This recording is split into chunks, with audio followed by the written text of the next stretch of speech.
In Nepal, one of the major problems that we are confronting, that our partners are confronting, is the evil of human trafficking. Raju was at a village one time and he found that they were literally selling their children for food. And so they went and were able to feed this village for a year. And as he visited just a little time later, he found out that they were selling their children for something else.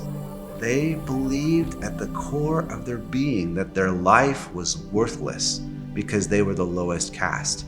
And when they heard the story of Jesus and the value that Jesus places on every single life, that powerful truth changes their lives so much that even if they got hungry, they wouldn't sell their kids because their kids matter to them. The kids matter to God. Their kids have value.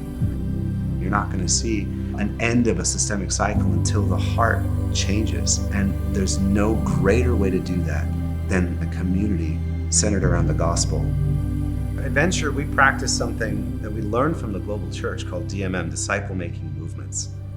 The discipleship-making movements follow typically a 5-pillar process. And those 5 pillars are spending time in prayer and the Word, meeting corporately for worship and community, reaching out to people who haven't yet heard the name of Jesus, spending time with the poor and the oppressed, and training other people.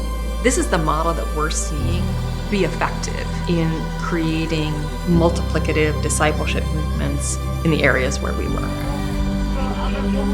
This is unstoppable when it meets in homes and villages and under trees and in factories, and groups are multiplying groups and disciples are multiplying disciples.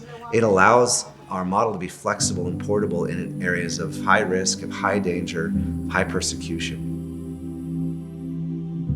We don't always know who's going to become a church planter.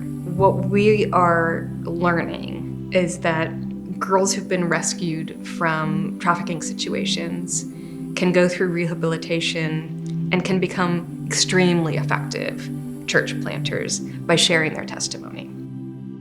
We have stories of people who used to be committing genocide against minority groups, have met Jesus, and now they're feeding the very people that they used to shoot. Or in one community, the very trafficker of a village is now the pastor rescuing girls. It's the church planting portion of what we do that makes societal change a possibility.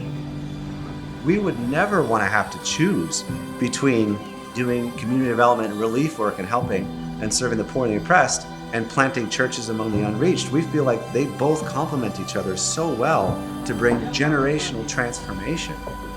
When you go into the communities where the church isn't, there's a profound sense of hopelessness.